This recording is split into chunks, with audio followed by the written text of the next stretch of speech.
Hello, my lovely Aries. This is your reading for October of 2022. My name is Natasha, also known as Nurse Natasha, and this is the first time I'm doing readings by zodiac sign. So this is something I've been wanting to do for a while, and I just felt really called to do it today. And I figure, we're going into October, which is my favorite month. Obviously, it's spooky season. And so I wanted to start off October with a bang and give you guys individual zodiac readings. So I picked decks intuitively for each sign. So for Aries, I chose my Kill Star deck. I have a ton of tarot decks. You can see some of them back there. But for you lovely Aries, I picked my Kill Star deck. Now the cards are kind of big and I have very small hands, so you're gonna watch me shuffle and probably fail. But this is the deck that I picked for you guys. And then we're gonna do past, present, future.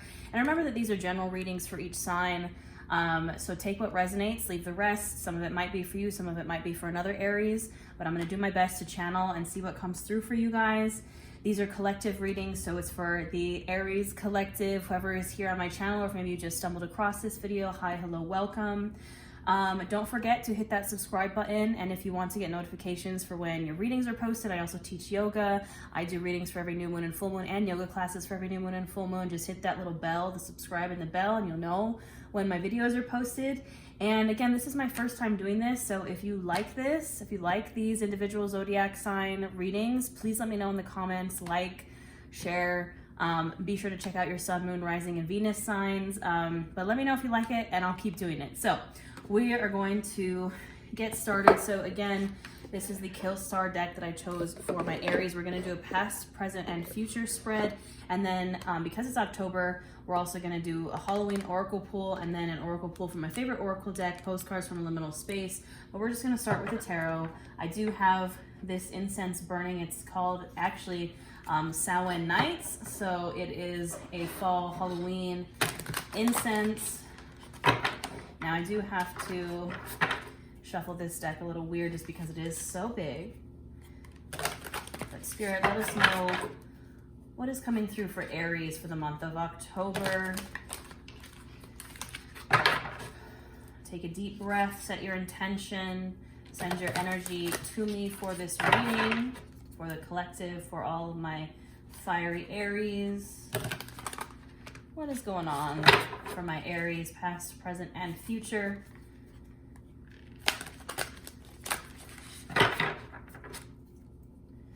In this month of October.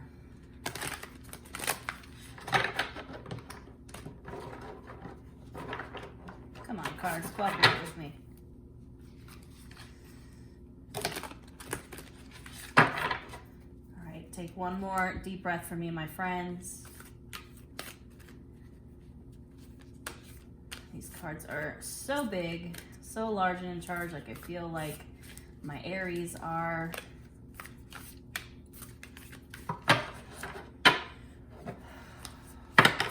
All right, let's see what we got. I can't make this up, guys. The first card that comes out is the Emperor, which is the card of Aries. So, like I said, large and in charge, you guys are coming through.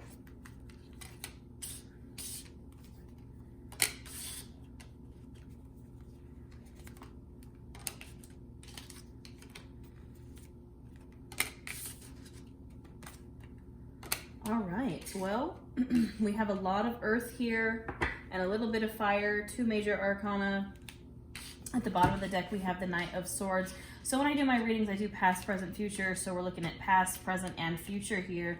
And overall, I mean, I think it's a very lovely reading. Again, like I said, we have the Emperor here, was the first card that came out. This is the card of Aries. You can see the rams here, and this is the divine masculine. And when I say divine masculine, I don't mean gender, I just mean energy, big boss energy. And of course, right below that's the Queen of Pentacles, Queen of Pentagrams. Like, you have been showing up in the past, you've shown up for yourself, you have shown up for your goals, you have been making maybe decisions in your life that have been putting you into that boss energy of like, I'm the boss of my life, I'm gonna do what's best for me, I'm going to, get that bag. I'm going to focus on, I'm feeling a heavy focus on the material, and not in a sense of like, I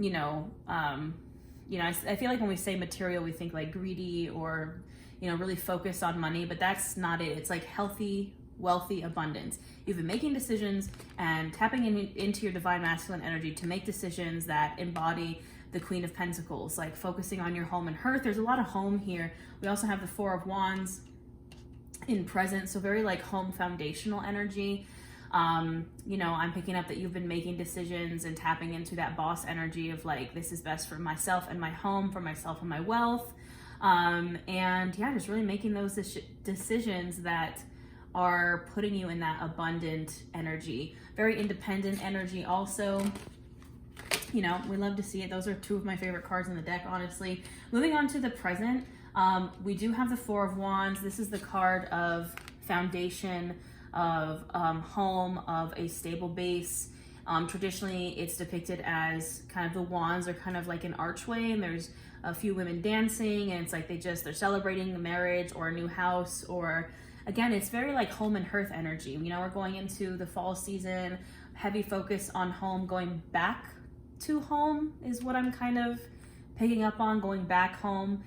There is a card in one of my favorite oracle decks, which is actually the sister deck to the oracle deck I'm using, but it says it's the way home. That is the name of the card, and it says where your heart will be, that is where your home will be also. Where your heart is, that's where your home will be also. And it's like X marks the spot. You know, you can kind of make a home anywhere as long as it's where your heart is, as long as, you know, you are feeling the love, you are feeling grounded, you can kind of make a home anywhere. And we have the moon right underneath that. And I also find it interesting, traditionally the moon is depicted with two dogs, but I see two cats here, so maybe cats are kind of your animal guide. But the moon is a card of illusion, of kind of not knowing, not being sure, could be possibly deception. But what I'm really picking up on is maybe you're unsure of where your home is. Maybe your home situation is a little bit, I don't want to say volatile, but just unsure. Maybe you're moving, or you're transitioning homes, or you're trying to find a new place, or you're trying to buy a house, and you're like, I don't know where to go. I don't know what decision to make.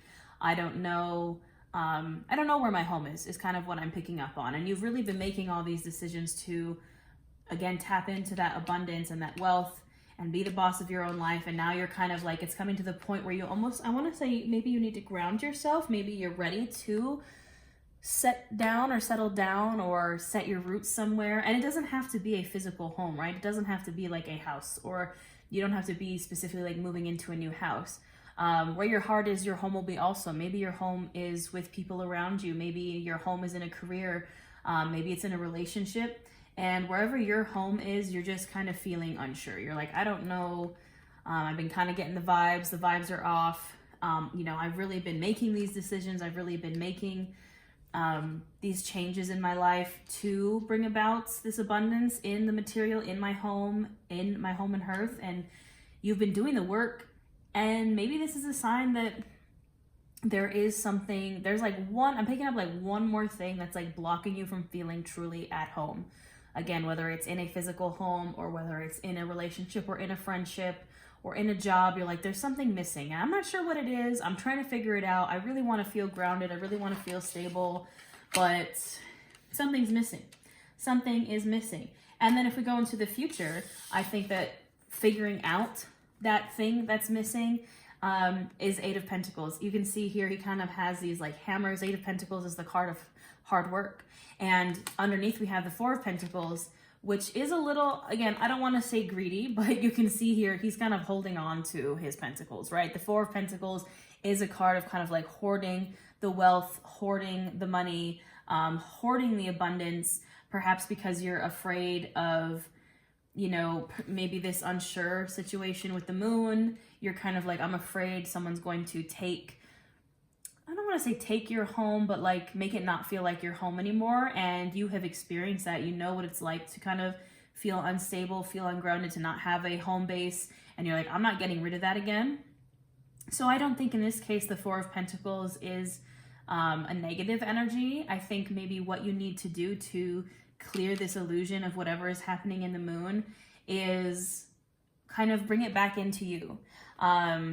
Set some boundaries and find balance. I feel like we have two fours here. Ooh, flipping cards. We have two fours here, just bringing things into balance, bringing things into stability, getting rid of anything that makes you feel unsure or unstable. And we can do that with the Eight of Pentacles. We can do that by working hard and building that foundation and kind of calling some of our abundance back to us. I'm picking up that a lot of you maybe give a lot. You, especially financially or in the material world, in the physical world, in the tangible world, you're a giver. And perhaps, there's a taker in your life. There's a lot of takers, in life. And that is what has kind of made you feel unstable. And that's why you tapped into this Emperor energy and why you tapped into this Queen of Pentacles energy. Because you're like, I'm not letting anybody take that anymore. Like, this is mine. And it does not meant to say you're selfish or greedy or anything. Sometimes it's okay to be in this energy. It's okay to be in this, like, this is mine. I worked really hard for this and it's mine. And I want my stability and I want my foundation and I've worked my butt off. And yeah, and you can see this person is even seated in, in yoga, easy seated pose. This is a super grounding posture. So if you're trying to figure out what to do about this kind of unsure situation in your home, you're like, I don't know what to do. I don't know how to feel this stability and foundation, hard work, and perhaps tapping into some grounding yoga, grounding energy, go outside, get into nature, connect yourself with the earth. And then at the bottom of the deck, we have the Knight of Swords. And the Knight of Swords, you can see, is charging into battle. I've heard the Knight of Swords called the lightning pony. It's very fast moving energy. And swords is also an energy of the intellect. So it could be a new way of thinking kind of charging in. It could also be, with the Queen of Pentacles and the Emperor and the Knight of Swords, I'm picking up, it almost kind of creates this trifecta of like Queen of Swords energy, like kind of not being afraid to swing that sword and set your boundaries and cut off anything that's making you feel unsure and unstable and making you feel like your home is kind of in that illusion, unstable energy of the moon. It's time to bring that sword down and be like, nope, this isn't good for me. This isn't good for my home. I'm done. Being very careful about the energies that you're bringing into yourself, into your home, kind of cutting it off so we can get rid of this kind of elusive moon energy. And the moon energy, again, isn't always bad.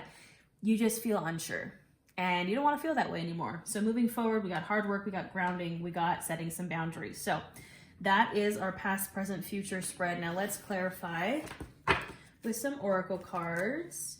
Now this oracle deck is postcards from the liminal space.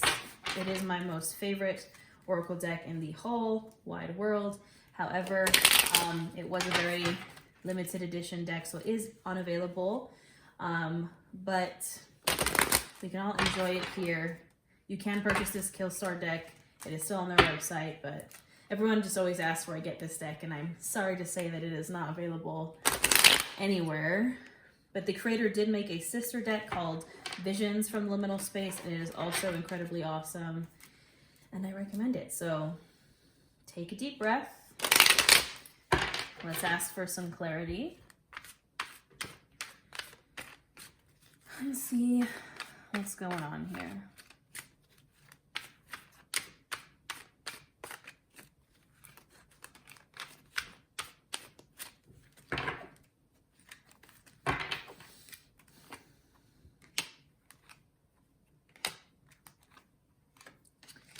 Yep. All right. So at the bottom of the deck, it's a little harsh. Like this oracle deck can be a little aggressive, calling you out for sure. No one is coming for you. Again, this is that, you've been feeling that unsure energy. You've been setting boundaries. You've been tapping into the boss energy here.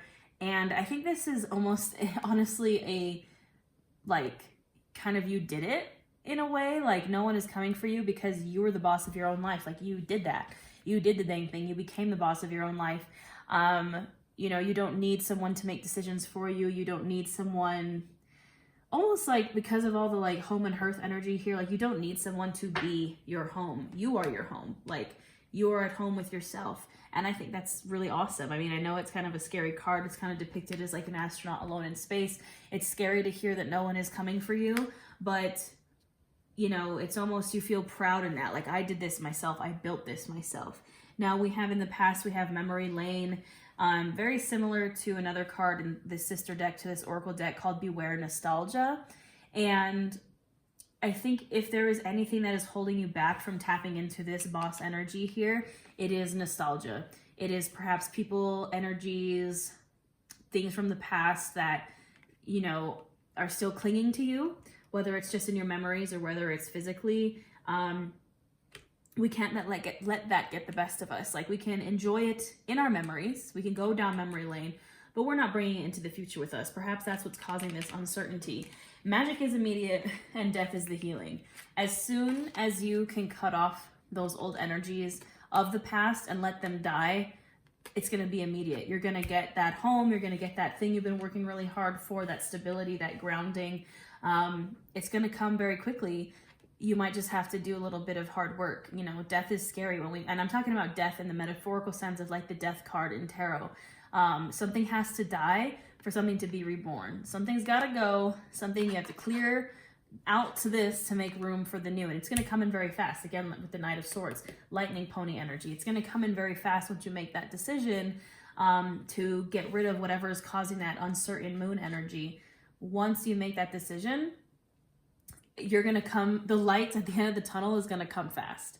So overall, again, there are some, you know, like death is the healing is scary to hear, I'm sure, and no one is coming for you. It's very independent energy. I mean, you Aries are just independent as a whole.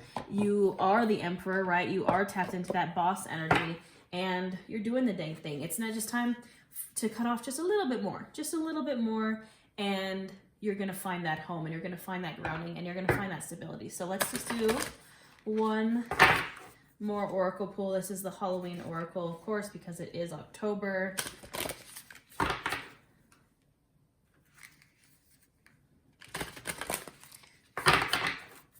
Take a deep breath.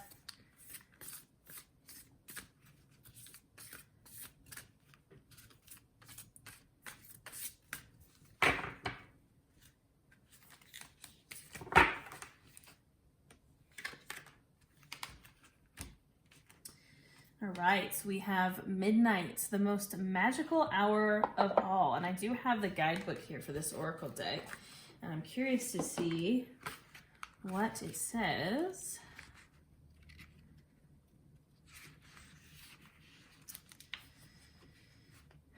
The middle of the night. Midnight is the hour in which it is believed that ghosts, witches, ghouls, and magic are most likely to be active. Transition times such as noon, the time between the tides, or even the dark moon are traditionally powerful times for some magical transformation.